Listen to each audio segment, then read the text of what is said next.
Lisa Miller. I'm here for a tea party at Mark Warner's today to protest the new financial regulatory reform that they are proposing. Basically what this is going to do is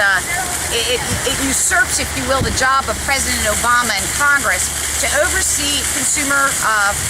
financial oversight. It creates a Bureau of Consumer Financial Protection that can write its own rules without any kind of performance matrix or safety matrix that would, if you will, allow Congress to oversee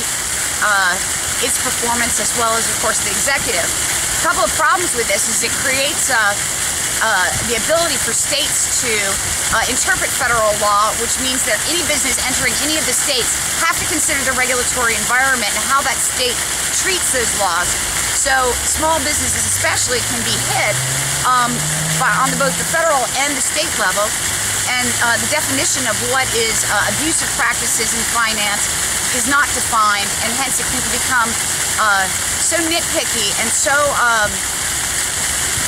troublesome, if you will, to the business community that I suspect that it's going to greatly inhibit our ability to have a choice in the market. They've also are pushing towards uniformity, and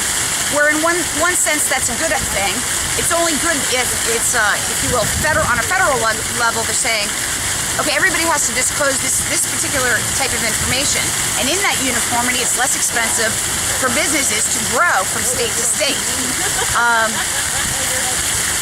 There's an enormous amount of money involved, of course, and of course with no guidelines, we know exactly how